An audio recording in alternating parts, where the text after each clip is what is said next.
The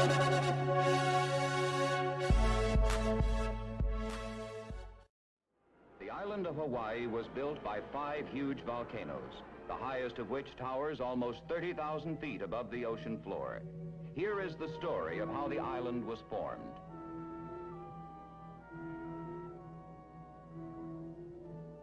Kilauea is currently the most active and probably the youngest of the volcanoes. Many of its eruptions occur in its summit caldera, 4,000 feet above sea level. This eruption started in Kilauea Iki, a pit crater separated from the summit caldera by a narrow ledge. This is a hypothetical cross-section of Kilauea, showing what geologists have learned about its structure. It consists of a great pile of lava flows built upon the ocean floor. Molten magma, which becomes the lava of the eruption, originates about 35 miles below the Pacific Ocean and gradually moves upward into the crust of the earth to accumulate within the volcanic pile beneath the summit caldera.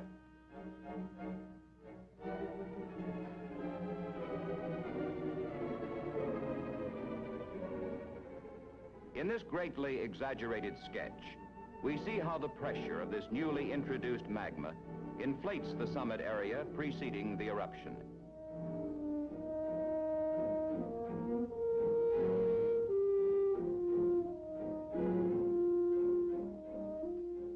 Magma breaks through first as a summit eruption in mid-November 1959. Good afternoon, everyone.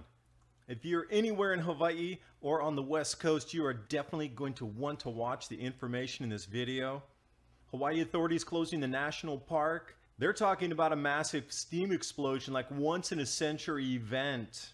I wanted to explain it to you. The news bulletins are out right now about Kilauea Summit steam explosion events. What they're having right now is just normal eruptions. I can't believe people are still up in the park with the amount of ejected that's going to come out during this next steam event. Helicopter tours up there taking people around to watch the on and off pressure valve of our Earth. Incredible images coming out. Even getting this close with a helicopter flying up in there, you just don't know when that eruptive event's going to come out. Anyway, I've linked everything in the description box below, and I tuned into the Hawaii Volcanoes National Park Service, the 60-minute video that they put out explaining this. I'm going to try to condense it down into about 6 minutes for you. The summit lava lake surface elevation is dropping, meaning that lava conduit keeps dropping in height above sea level, and eventually it's going to reach the water table. You can see on the right side this linear chart that's going down. They do believe that it will reach the water table somewhere around the 13th. Making a lava lake in the mile-long crater of Kilauea Iki.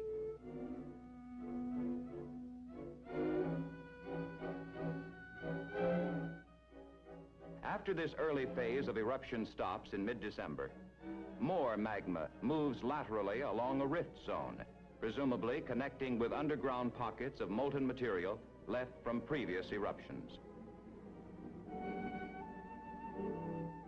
It finally breaks through the surface as a flank eruption at Kapoho in mid-January. Pu'u'o has plugged and clogged off. It is no longer eruption. The crater has collapsed in on itself, and Pu'u'o is done. That lava has been redirected elsewhere. Now, this is what you're seeing in the news with these fissures that are coming out all over the place. A new 15th fissure just opened a few hours ago. Some of these flows reach the ocean. This great drain of magma from beneath the summit area allows the volcano to deflate. And by mid-February, the ground surface subsides as much as 5 feet. The fountaining of lava ceases, and the eruptive cycle is over. For some time prior to the eruption, a seismograph nearby registered numerous small earthquakes. Then at 8:08 in the evening of November 14th, the earthquake ceased abruptly as the summit eruption started from a half-mile-long line of fissures halfway up the south wall of the 650-foot deep crater Kilauea Iki. Within an hour after the outbreak, cameras were set up about a mile away to obtain these photographs of lava fountains spurting to heights of 50 feet. They feed a number of braided lava streams that pour down more than 300 feet to the bottom of the crater, where they coalesce and begin to spread across the floor. The flat 37-acre floor of the crater, formed by lava extruded in 1868, is rapidly covered by the new lava. Sparkles of light dancing over the lava are burning trees carried along by the flows. As they move across the floor, they break through their own cooler margins, forming lobes. During the next 2 hours, the fountains increased to 100 feet high along the entire half-mile line of fissures in the crater wall. These lavas contain less than 50% silica and cool to form what are called tholeite basalts. The hottest lava is bright yellow-orange. As its surface cools, it becomes dark red, although it's still very hot inside. By 10:30 p.m., fountaining declines at the outermost vents, but they continue to glow, and many emit gases that burn with pale yellow-blue flames. Large bubbles of rising gas in the vents cause vigorous splashing of the lava over the edges. Before sunrise, the main fountain is 100 feet high and looms above trees that have been stripped by heavy masses of lava spatter falling through them.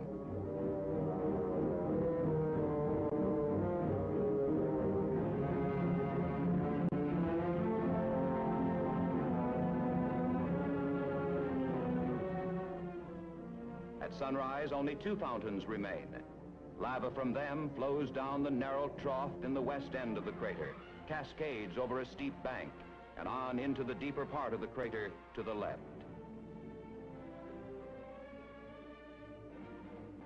The main fountain builds itself a small spatter rampart. Still later in the morning, the lava lake has spread to the forested slopes. During the extrusion of lava, seismographs in the vicinity record an unusual type of motion of the ground called harmonic tremor. Scientists of the Geological Survey's Hawaiian Volcano Observatory prepare to collect gas and lava samples at the base of the fountain, now only 200 feet away. Sulfur dioxide fumes and intense heat radiation make such sampling difficult, but these samples aid in interpreting the origin of the magma and the mechanism of the eruption. They may help also in understanding the origin of the atmosphere in the oceans, as vast quantities of such gases have been given off by countless volcanoes over the long span of geologic time.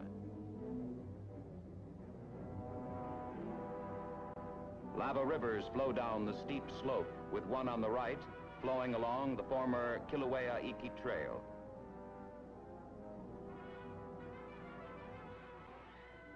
Through the second day, more and more lava pours from the one remaining fountain. Sudden fluctuations in the output often cause the entire cascade leading into the deep part of the crater to be awash with lava as it flows down the slope and under the crust in the ever-deepening lake.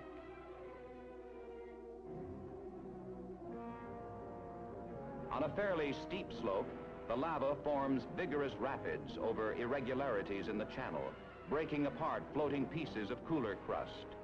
Although flowing like water, this lava actually is a highly viscous fluid.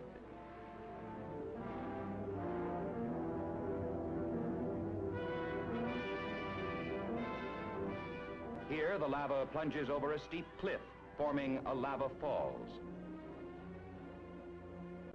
On a smooth slope, the lava river appears as a bright, incandescent ribbon flowing at speeds up to 20 miles an hour.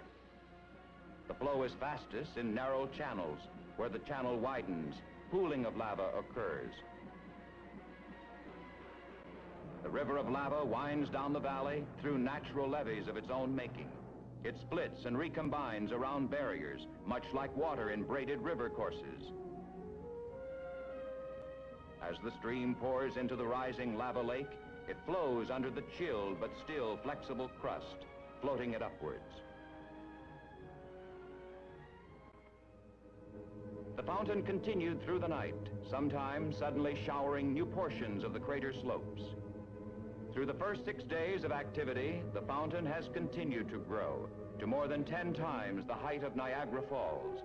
It forms very strong air currents, and more pumice and cinder, which the prevailing trade winds blow to the lee of the vent, building up a large pumice and cinder cone on the crater rim.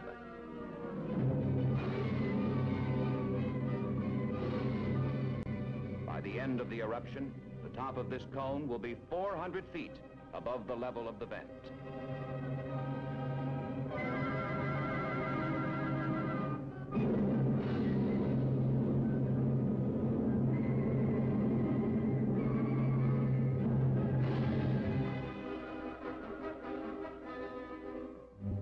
Viewed from the southwest during a temporary lull, the cone obscures the eruption, and only fume clouds can be seen in the background.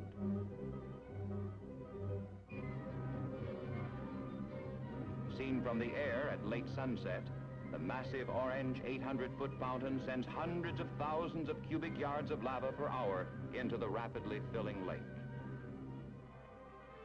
Here, just prior to the end of the first phase of the Kilauea Iki eruption, the fountain shoots 1,000 feet above the surface of the lake. Although this appears to be an exceedingly violent eruption, geologists actually consider Kilauea to be one of the least violent active volcanoes on Earth, and hence most suitable for close study. Obstructions in the vent may suddenly divert the jet, causing devastation of large areas surrounding it.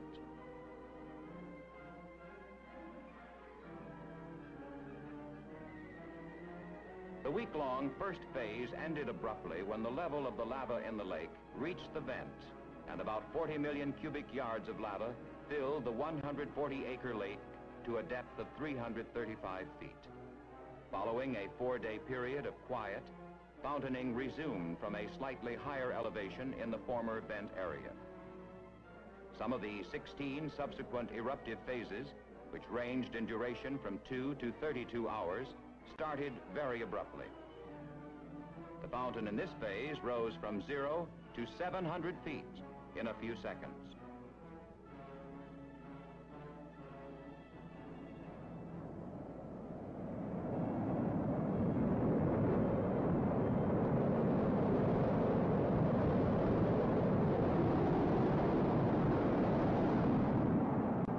An eruption brings many visitors to the park where they view nature's spectacle from a safe distance. This is necessary as changes in the direction of the jet take place suddenly.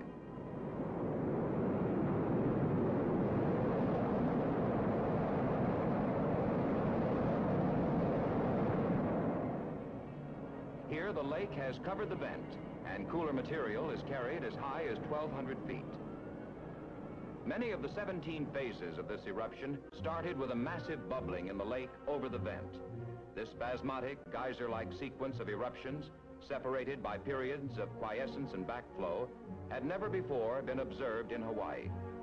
After massive boiling and bubbling in the vent area, the activity would gradually increase to form a strong fountain playing hour after hour.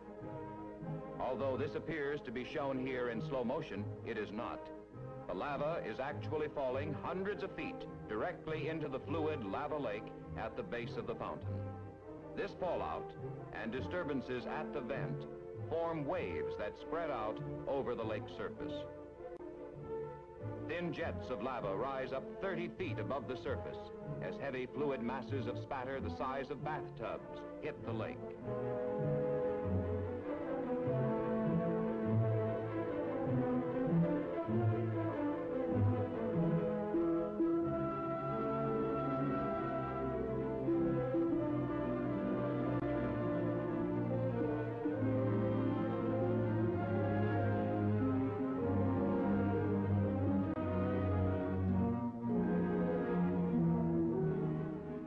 In the distance, the larger waves wash up on the crater wall, much like the ocean surf on a beach.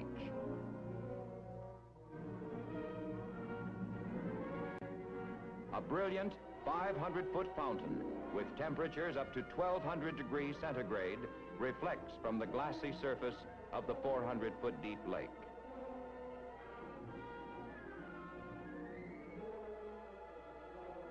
The fountaining action is caused by the effervescence of dissolved gases in the lava, released when it approaches the surface. This fountain is spurting from 1 to 2 million cubic yards of lava per hour,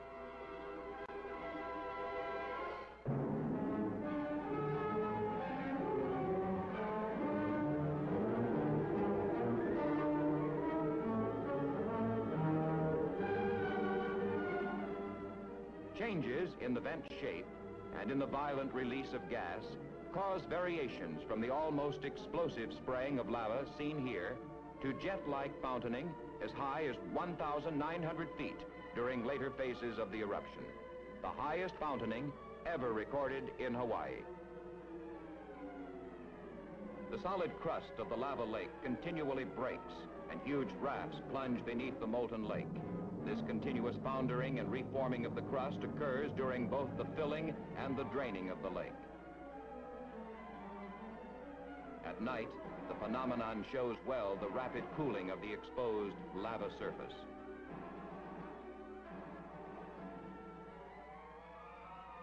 At the edges of the lake, trees and forest litter were often buried by lava. For some time, individual tree trunks give off superheated organic gases that burst into bright yellow flames as they explode from the surface of the lake.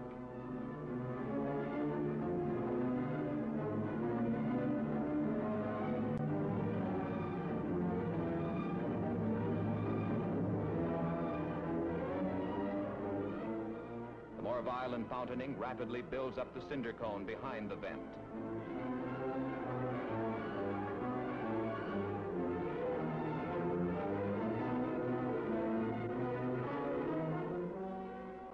From 2 miles away at the Hawaiian Volcano Observatory, a large steam and fume cloud is seen forming from the fountain. All of the eruptive phases ended abruptly with the lake level above the vent. Here the fountain has just died and an avalanche of hot cinder tumbles down the face of the cone into the lake. After each fountaining phase, some of the lava lake drains back down the vent. Often the rate of backflow reaches 2 million cubic yards per hour, or more than twice the average rate of extrusion. The returning stream of lava forms a slowly moving whirlpool, perhaps 50 feet across, directly over the vent.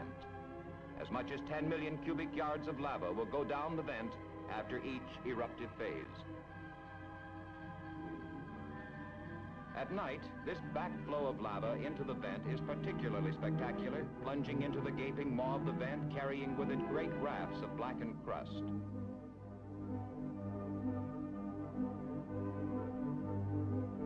Large slides tumble down the face of the pumice cone, exposing its incandescent interior. These too are carried down by the lava, flowing back into the vent, presumably to be melted again. Immediately after the eruption ceased on December 19th, a yellowish-white cap was formed by acid gases from the hot interior. The tremendous fountains produced great quantities of pumice that fell in a blanket extending many miles downwind. Only a lonely, rather macabre road sign and the stark skeletons of trees remain in the devastated area behind the cone. The lava lake will take many years to cool. Although nearly 50 million cubic yards of lava lay in this lake, the summit of Kilauea continued to swell until early January 1960, when magma evidently moved into the east rift zone of the volcano as earthquakes began to emanate from an area about 24 miles east of the summit. The precise location was determined by means of this portable truck-mounted seismograph.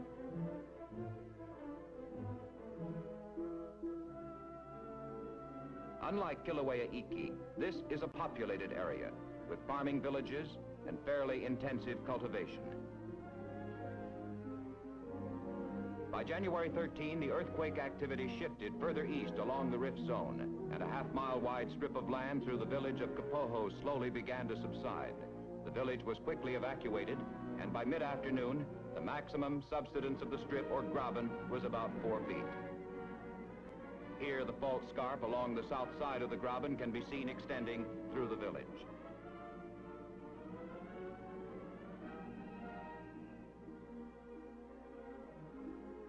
At 7:30 in the evening, the flank eruption started. Through the center of the subsided block of ground, a series of lava fountains form a spectacular curtain of fire 3,500 feet long. Lava fountains up to 100 feet high play along the entire rift for almost 4 hours in an area about 60 feet above sea level and only 2 miles from the ocean.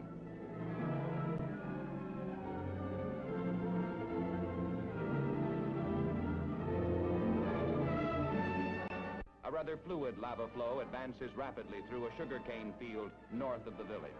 As the flow moves forward, pieces of the cool crust break and slide down the front to be overridden by the fluid interior.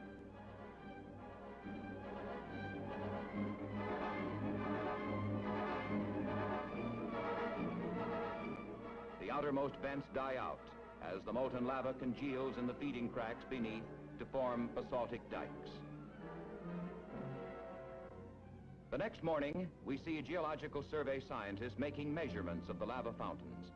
The temperatures, measured at night with an optical pyrometer, were generally lower than those measured during the summit eruption.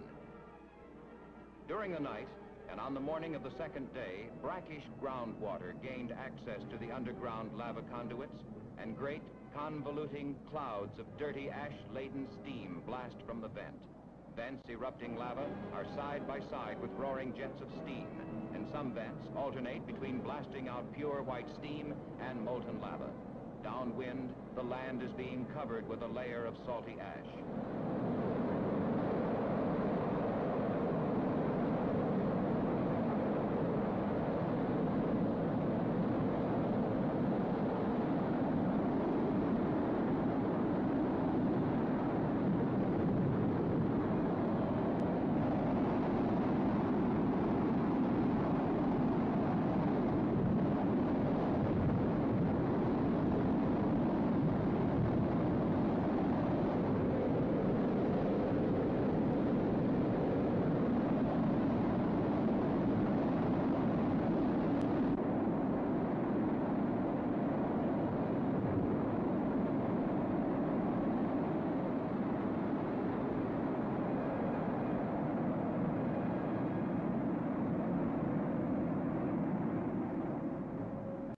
From the air, the steam blasts present a spectacular display. The river of lava, here 300 feet wide, pours from the erupting vents and slowly flows down the Graben toward the ocean 2 miles away.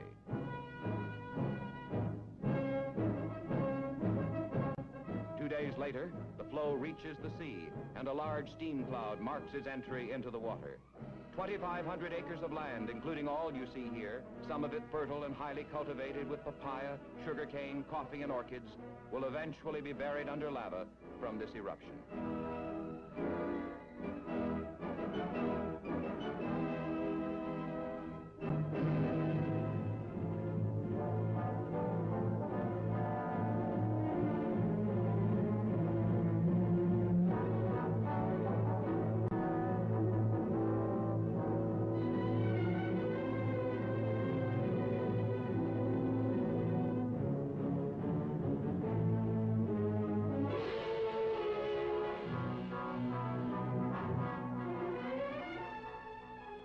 A curtain of steam hides the massive flow front as it pours into the ocean.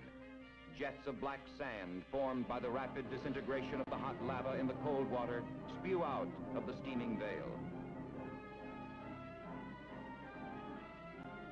Fragments of lava continually roll off the front of this blocky or lava flow as it builds up new land into the sea. Minor explosions send small projectiles into the air.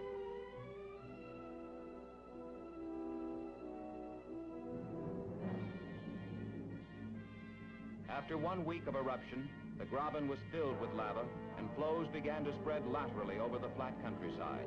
Here, an flow advances through a scrubby forest growth.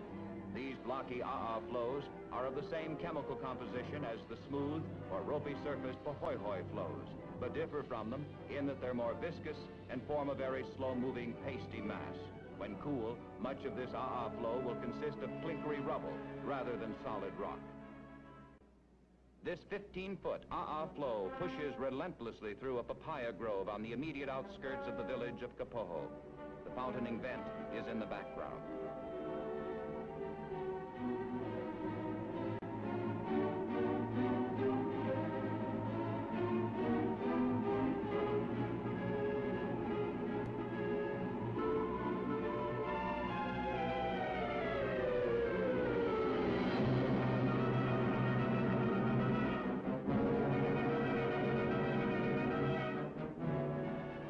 Near the vent, falling cinder and pumice have completely stripped the leaves from the papaya trees.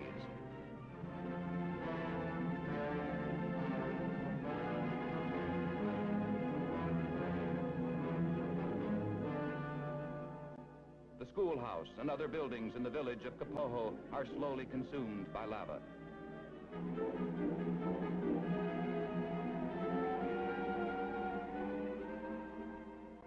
The main lava river occasionally breaks through its natural levees. At dawn, a string of vents form orange fountains against a gray sky. During this eruption, there was deflation or subsidence at the summit of Kilauea, 30 miles to the west, about equal to the total volume of the lava extruded, indicating a close underground connection between the summit and flank. Other parts of the string eventually die, leaving only a single vent, feeding 7 million cubic yards of lava per day to the advancing flow fronts.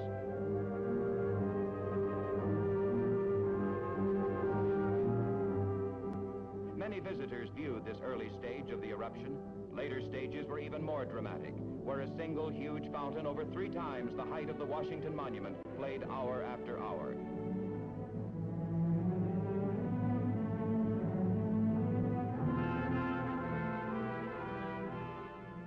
From the air, the fountaining, up to 1,700 feet high, presents a spectacular sight indeed.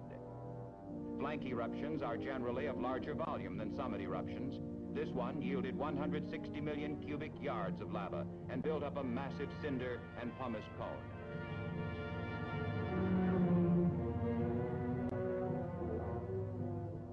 By February 8, only a gas-charged cinder jet roars from the dying vent. And by February 18th, the eruption was over. Where formerly there were farms, now all is a barren waste, covered with tens or hundreds of feet of lava flows and volcanic debris. Some 500 acres of new land was made by the flows, added to Hawaii, where formerly there was only ocean.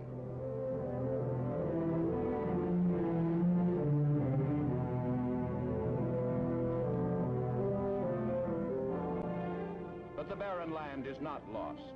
In a few hundred years, the rough lava flows will be covered with vegetation.